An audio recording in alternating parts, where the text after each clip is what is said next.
Hello, everybody. This is Pastor Kevin with our 31-day path to wisdom.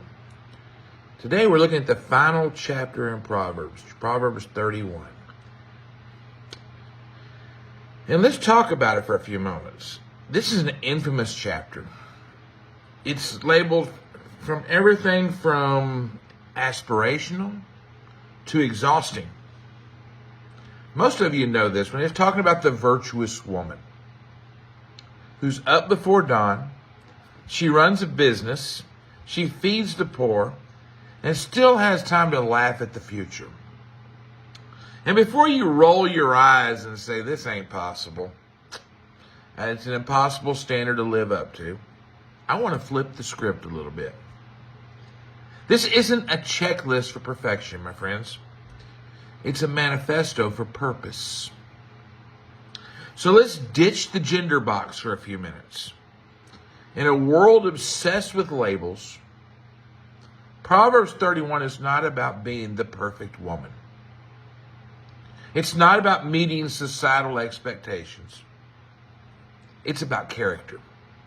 It's about qualities like grit, wisdom, and compassion. See, this person isn't praised for the multitasking, but for their priorities. They work hard, they're innovative, they care for the people that are marginalized, and they lead with integrity. Does that sound familiar? A lot of our chapters have talked about that. It's the kind of person we really all want to be if you think about it. Whether you're a CEO, a teacher, a parent, or even a student.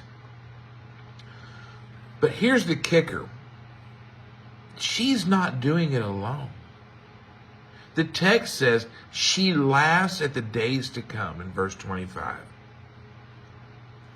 Now that's not the laugh of someone who mastered time management. It's the laugh of somebody who's rooted in trust. She's not hustling for her worth. She's grounded in something deeper, my friends. In a culture that's screaming, do more and be more, Proverbs 31 whispers something to us. You are enough. Now steward, my friends, what you got. Now let's get a little more practical with what we're rolling with here. We're going to redefine productive.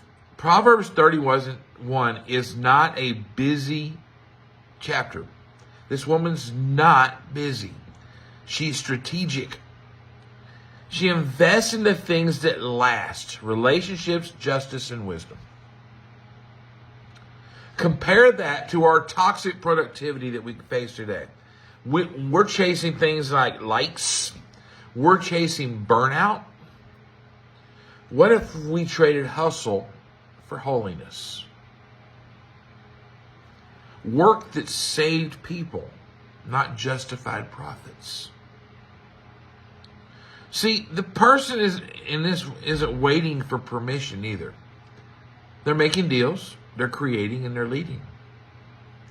In a world of self-doubt, in another world of what I call imposter syndrome, Proverbs 31 calls us to our own God-given influence. Start a project. Speak up for justice. Lead with love, my friends. Next step is to let go of the highlight reel.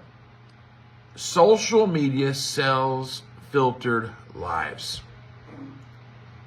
But Proverbs 31, the person is prayed for substance, not aesthetics. Their beauty is in their character. Imagine if we spent less time curating our image on TikTok and more time cultivating integrity. And finally, this chapter ends with this verse. Charm is deceptive and beauty is fleeting, but a woman who fears the Lord is to be praised. Now, the fear of the Lord is not about religion, my friends. It's about reverence. It's living with the awe of God and His purpose for you. So here's my challenge. Stop trying to be Proverbs 31. Instead, let it reframe your definition of success. Strength isn't about having it all together, my friends. None of us have it all together. It's about using your hands, your heart, and your hustle for what really matters. Whether you're a parent packing lunches, whether you're a student grinding through exams, whether you're an artist creating a beautiful work of art, you're part of this story. You don't have to be everything to everyone. Just be faithful with your today. God has your tomorrow, my friends. Thanks for listening for this 31 days. Now go live your life undaunted. Have a great day.